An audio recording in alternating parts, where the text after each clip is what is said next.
forced to execute it, we would have lost our entire foreign exchange and yet not have been able to meet this challenge. Look at Tharkol, the largest or one of the largest coal deposits around the globe. Alhamdulillah, today one can say with a sense of pride and achievement that this has been now converted into wealth for Pakistan. But where were we as a nation for the last 75 years? Were we beholden to certain cartels or not able to explore this huge wealth of Pakistan for the well-being of the people of Pakistan for certain precious political reasons, or what? Is a question to be looked into deeply. Look at Cheniot iron ore, another deposit which belongs to the poor people of Pakistan and was subjected to worst kind of pilferage and corruption and corrupt practices. I will not mention names here because that's not the intent and purpose of this meeting. Because today is the day to learn our lesson from the past and now move forward in unison. But let me say a couple of things about Cheniot iron ore. It was the project, the entire project was handed over on a platter to a Pakistani residing in overseas,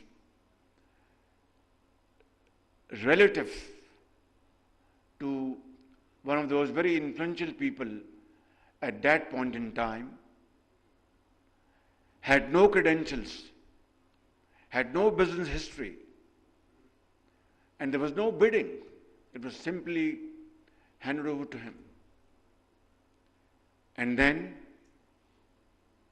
what happened was that there was government changed, the matter was taken, the contract was rescinded, the matter went to the court of law. It took years. And finally, the court of law decided that this was nothing but loot and plunder of the resources of the poor people of Pakistan. And then the matter went to Supreme Court, and that gentleman withdrew his application or petition or appeal, and nothing happened. NAB was nabbing only those who were opposed to the government of the day, and not those who had looted and plundered the scarce wealth of the people of Pakistan. So, ladies and gentlemen, this is the story, heart-wrenching story of our journey of 75 years. You cannot blame anybody else except our own self. Those governments, those who are given the responsibility of serving the cause of the people of Pakistan. So this is how we have wasted time, resources, and energies which should have been dedicated for the well-being and prosperity of the people of Pakistan. Today is a day, I would say, that these wonderful speeches, presentations, now have to be converted into action. Because certainly in the past, many such events were organized, speeches were made, papers were read, presentation made, and when it came to the question of implementation, it was what I told you a minute ago, how a record was derailed, Tharkol, and so on and so forth. And I think, ladies and gentlemen, believe me, and this I'm saying without any fear of contradiction, that if we decide today that what we have seen in this presentation, what has been spoken about, if this can be converted in letter and spirit, then I'm telling you, this nation will find its lost place by the grace of God in the next few years, through hard work and through untiring efforts. And that is why I want to come to the point now. But before that, I would like to thank my brother, Minister from Saudi Arabia, for his heartwarming comments about our friendship, our brotherhood, our fraternity, which is absolutely beyond any ray of doubt. Saudi Arabia and Pakistan are two brotherly countries and have always stood by each other through thick and thin and supported the cause of both the countries at every forum and at every moment. The most recent example is your support to Pakistan to achieve IMF program. You contributed $2 billion to meet the gap, which was so vital for Pakistan's survival. And my brother, on behalf of the people of Pakistan and my government, I'd like to thank you and convey my sincere gratitude to my brother, His Royal Highness Mohammed bin Salman, for his wonderful cooperation at this hour of need. Thank you very much.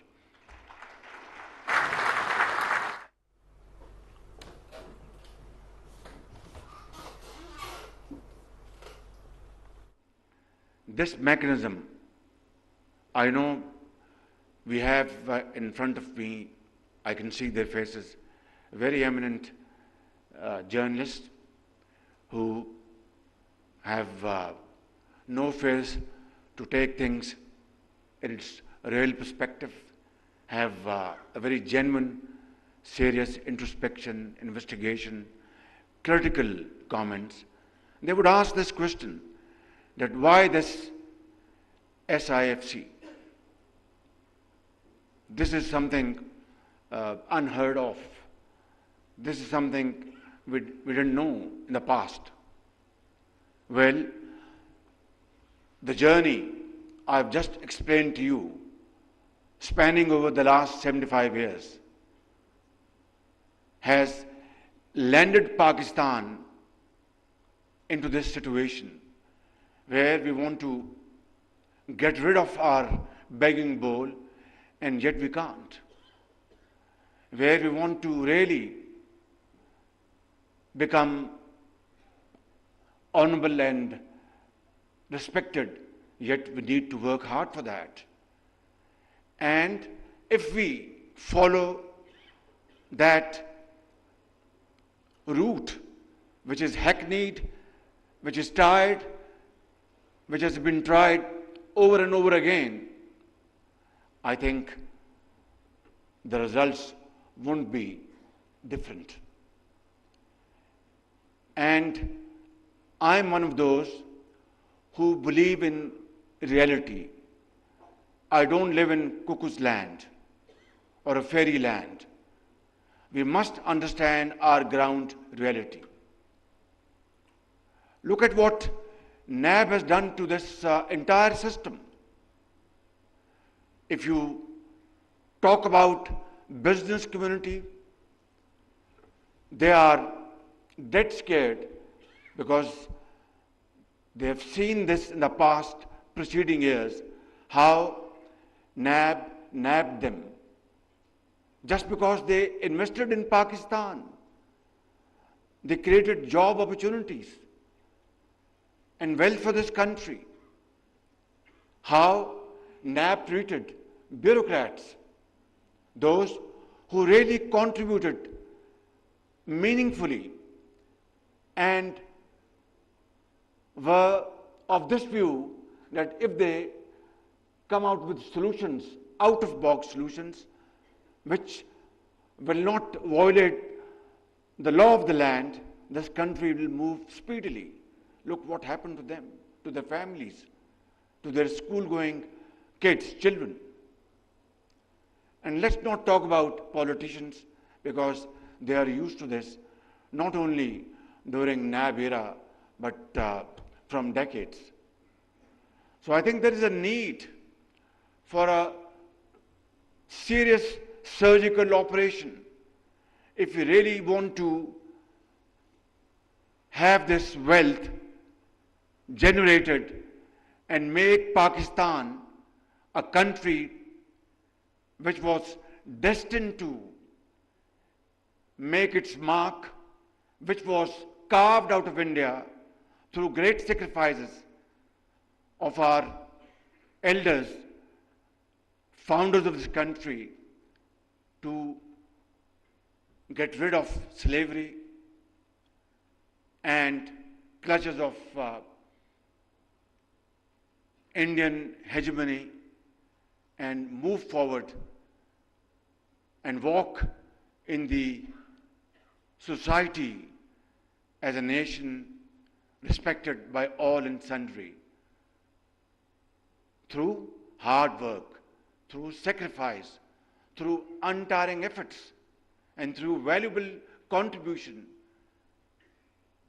empowering our youth by providing them all available opportunities, creating wealth through innovative agriculture, information technology, exports, textile, and whatnot. But all these beautiful dreams remain unfulfilled for the reason I've just mentioned about. I will be completing my term next month, around middle of next month. Sorry, this month. Thank you very much. I was very busy for the last 48 hours. Our Chinese guests had come, so I was little confused. Thank you very much. But then we are entering into the second phase of CPAC, and that's a great achievement by the grace of God. We want to work with Americans. The American ambassadors sitting here. We really want to have best of relations with them. We used to have in the past on the basis of mutual respect and trust, and not trying to deceive each other, and trying to use available opportunities for the good of both the countries and the people, and similarly with other nations in the world. We have nothing against anybody. We have to look after our own self, build our nation, even with our neighbor. We are prepared to talk to them, provided that the neighbor is serious to talk serious matters on the table. Because war is no more an option. Pakistan, alhamdulillah, is a nuclear power, not as an aggressor, but for our defense purposes. And we had 3 wars fought in the last 75 years. And what happened? I'm being very honest with you. It generated more poverty, unemployment, and lack of resources to finance education, health. and well-being of the people. So is this the way that we have to adopt, or to have war of economic competition? Because God forbid, if there's any nuclear, so that is not an option. But it is equally important that our neighbor has to understand that we cannot become normal neighbors unless abnormalities are removed, unless our serious issues are understood and addressed through peaceful and meaningful discussions. I'm a digression. Coming back to the point, today is the day, ladies and gentlemen, we have commitment to our Creator that Pakistan ایک بہت بڑی نعمت اللہ تعالیٰ نے ہمیں عطا کی، اور 75 سال ہم نے پاکستان کے ساتھ ظلم کیا ہے، پاکستان کے غریب عوام کے ساتھ زیادتی کی ہے، ان کا حق ان کو ادا نہیں کیا. آج یہ موقع ہے کہ آج ہم یہاں پر پورے پاکستان کی ایلیٹ بیٹھی ہے، یہاں پہ پاکستان کے یہاں پہ سرمایہ کار بیٹھے ہیں، بڑے بڑے اذان بیٹھے ہیں، سیاستدان بیٹھے ہیں، فوجی بیٹھے ہیں، ڈپلومیٹس بیٹھے ہیں، اور اس فیلڈ سے متعلقہ لوگ وہ موجود ہیں. میں جو بات کر رہا تھا کہ اس ماہ ہم نے اپنی ٹرم پوری کر کے اپنے گھر جانا ہے اور ایک انٹرم گورنمنٹ آنی ہے. اس کے بعد جب الیکشن، میں نے ماضی میں بھی ہمیشہ انہی الفاظ میں، ٹوٹے پھوٹے الفاظ میں اپنی داستان، اپنی جو معروضات آپ کے سامنے رکھی. آج بدقسمتی سے معاشرہ تقسیم ہو چکا ہے. آج بدقسمتی سے معاشرے میں زہر گھول دیا گیا ہے. اس کی وجوہات ہم سب کو علم ہے، اس میں مجھے اس وقت نہیں جانا. لیکن کیا یہی وتیرہ، یہی طریقہ ہے کہ ہم آج یہ جو پریزنٹیشنز یہاں پر پیش ہوئی ہیں اور یہ جو یہاں پر ایک نقشہ آپ کے سامنے بتایا گیا، کیا اس تقسیم اور اس حال میں ہم اس پر عمل پیرا ہوں گے اور اس سے نتائج حاصل کریں گے؟ نہیں. جب تک کہ یکجہتی اور ایک اتفاق، اتحاد، ہم اس کا فیصلہ نہ کر لیں، میں سمجھتا ہوں کہ ہم اپنی کاوشوں میں کامیاب نہیں ہو سکتے. اور اس کے لیے یہی جو آج جو ماڈل بنایا گیا ہے SIFC، اس میں پوری حکومت اور حکومتیں شامل ہیں، صوبوں کی ادارے شامل ہیں، تاکہ جہاں سے کسی کو مدد چاہیے وہاں سے مدد حاصل کرے اور ان عظیم منصوبوں کو عملی جامہ پہنائے. اور میں سمجھتا ہوں کہ میں بڑے ادب کے ساتھ اور انکساری کے ساتھ میں یہ عرض کروں گا کہ اگر ہمیں میران کی وادیوں میں، پنجاب کے میدانوں میں، KPK کے پہاڑوں میں اور بلوچستان کے سنگلاخ پہاڑوں میں اپنے غریب عوام کا اگر ذرا بھی درد ہے اور خیال ہے، اس ملک کے اندر بسنے والے کروڑوں نوجوان بچوں اور بچیوں کو ان کا مستقبل سنوارنے کا اگر ہم میں جذبہ اور درد ہے، اور اس ملک میں لاکھوں یتیموں اور بیواؤں کو ان کا حق دلوانے کا اگر ہم میں جذبہ اور درد ہے، تو پھر وہ راستہ تلاش کریں جس سے کہ انشاءاللہ ہم اپنی منزل تک پہنچیں گے. اور وہ راستہ صرف وہی ہے اتحاد کا، اتفاق کا. اور برابر دن رات میں ان الفاظ کے ساتھ اپنی بات ختم کرتے ہوئے اقبال کے اس شعر سے اپنی بات ختم کروں گا. معاف کیجئے، میں دیکھ لوں کہ پوائنٹ کو رہ تو نہیں گیا.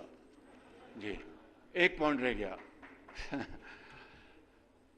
It's a story of dust to development. But we have seen this story of sand dunes to development in the recent years and recent decades in the Middle East, in Gulf State, in Saudi Arabia, in UAE. Look at what Saudi Arabia has done. They have converted their sand dunes. Of course, they have black gold, no doubt. They have natural gas, no doubt. But we have these trillions of dollars of worth, natural resources, water, great brains sitting in front of us in all walks of life. There is nothing that we don't have, which our brothers have. Of course, in different shapes and colors. So, if sand dunes could be converted into great models of progress and prosperity by our brothers, sitting here and sitting there, in UAE, in Qatar, in Saudi Arabia, in Kuwait, why can't we convert our dust into gold? That is the pointed issue. So, the answer lies in completely